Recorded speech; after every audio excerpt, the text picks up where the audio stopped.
Ever found yourself in the middle of an ultra, pushing through the pain, and suddenly your mindset flips, you crack under pressure and you're overcome with negativity?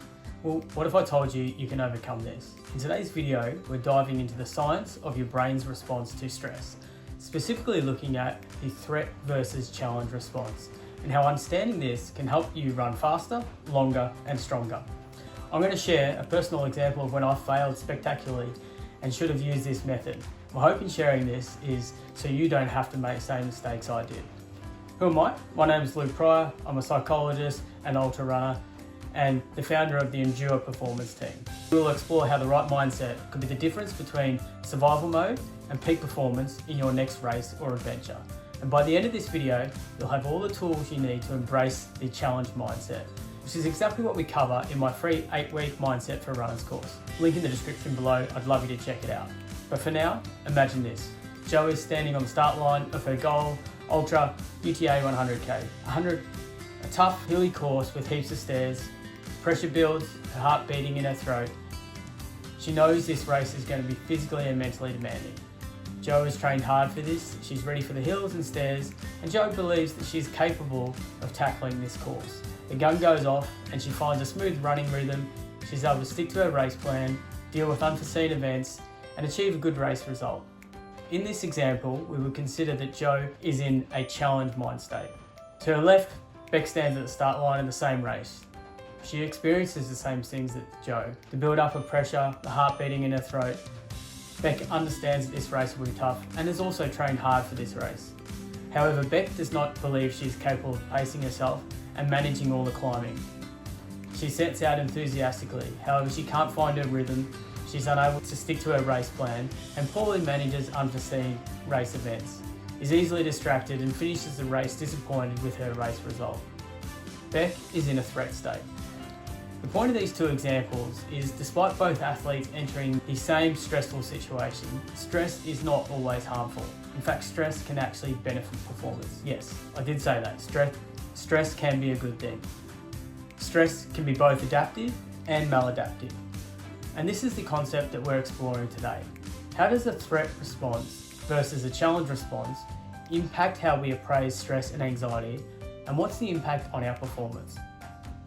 What I shared above is a modified example from a research paper by Carla Mine, which specifically looked at this model of challenge and threat states in athletes. The link for that is also in the description if you're interested. But very simply put, when athletes view a stressful situation, like a steep climb or extreme fatigue, as an opportunity to push themselves, they experience a boost in performance. They feel energized, focused, and motivated. When athletes perceive the same situation as a threat, they experience fear, anxiety, and negative physical reactions, which can limit performance.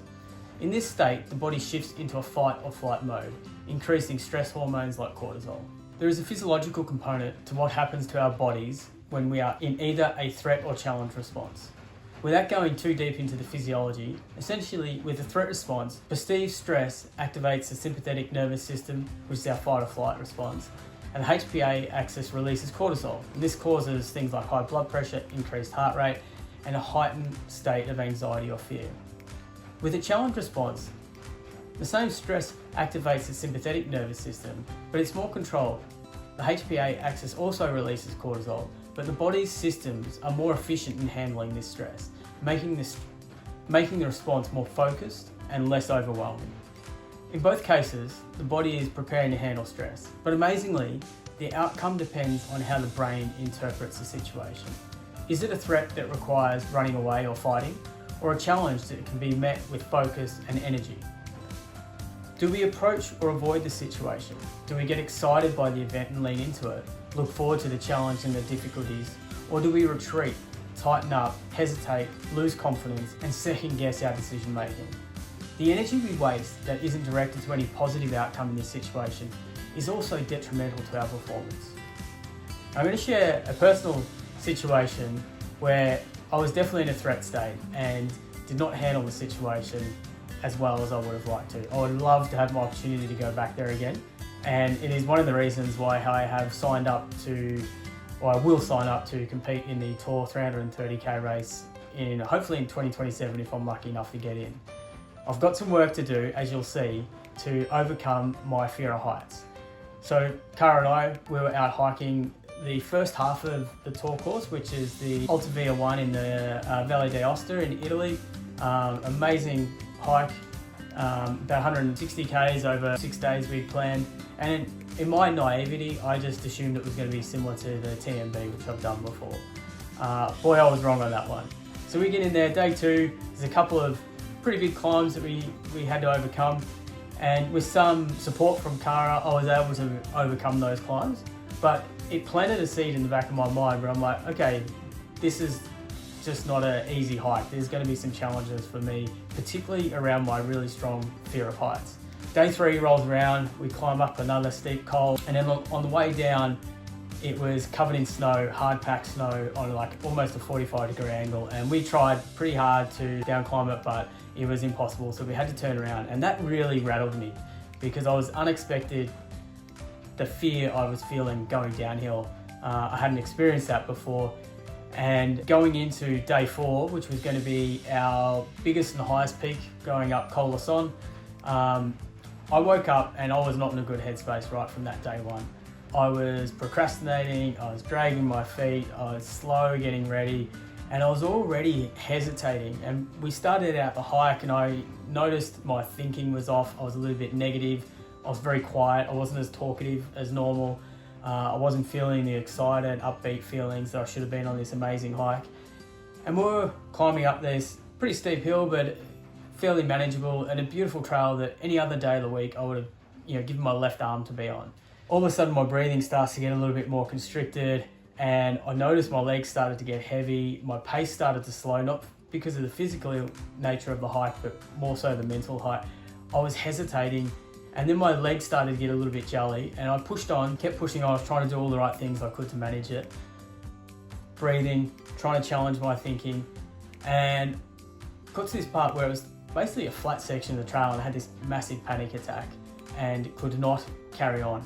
I had to sit down, do some breathing for about 20 minutes and just calm myself down, and with the support of Cara, I was able to get up and continue on, thankfully.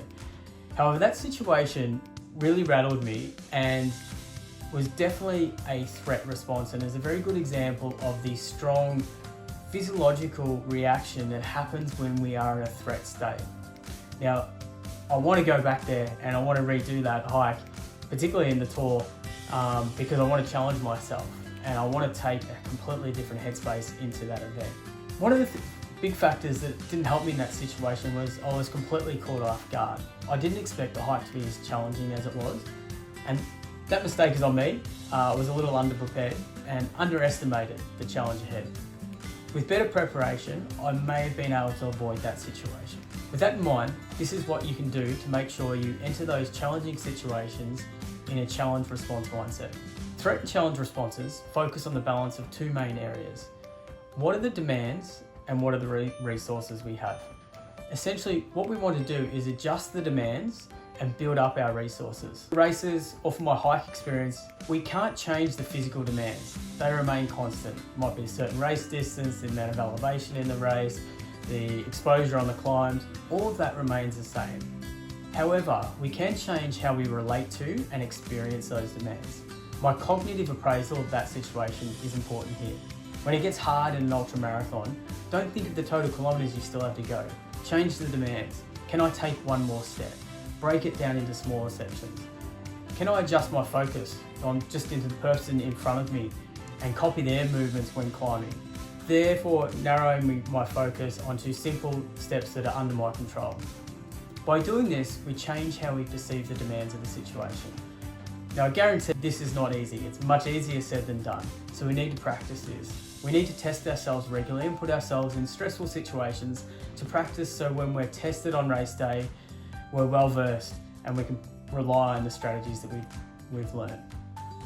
If race day anxiety is a big issue for you, then challenge yourself to 10 regular park runs, for example, so you can practice those tools in a slightly less stressful situation. The other things we want to do is identify irrational beliefs. For me, I wasn't going to die or even fall on that hike, but my threat state sure made me believe and feel like I was. So what are the irrational beliefs you have about your race day anxiety? How can you correct and challenge those beliefs? Get good and very practiced at challenging your irrational beliefs. so that it's automatic and easy to recall under stressful situations or a race day. Our perception of control is important here. When in a threat state, we feel completely out of control, almost as if we can't positively influence anything at all. Practicing breaking tasks down into smaller things we can control, for example, you can control your breathing. Engage in calm breathing patterns. You can control where you direct your focus. Shift it to some place that is helpful. It can help to stay in the moment in this example, because right now is the only moment you can control, so focus on that. Another key component of the threat and challenge state is the approach versus avoidance goals. When in a threat state, we play small, we tighten up, we shrink, we focus on the negative and what can go wrong. Our goals then start to become avoidant focused. Don't fall, don't screw this race up, don't trip on that rock. Avoidant goals can become self-fulfilling prophecies. This is dangerous because where we focus, our attention goes. How many times on a trail run have you been like, don't trip up here, and the next minute your foot hits that rock and you're landed on the trail? Instead, we want to focus on positive approach goals, stuff that directs us in a helpful, positive manner. For example, you might think quick, fast feet, take that line down the trail, lean into the descent, eyes up. These are all positive directed thoughts and short-term goals to focus on. Using visualization or imagery scripts to build up and enhance challenge states has shown to be beneficial. I can't physically get back to the Aosta Valley, but you can bet your life I'll be visualizing certain elements of that trail and how I want to approach those challenging sections of the tour. You can see my other video on visualization to help with that process. Threat versus challenge response is a great tool to understand, as it incorporates so many mental skills and encourages the adoption of a growth mindset. The more effort you put into building up your mental game, the easier it is to overcome your next challenging situation. And this is one of the reasons why I created a free 8-week mental skills course for trail and ultra runners. Check it out in the link below in the description. Any questions, please reach out. Until then, happy running and see you out the trails.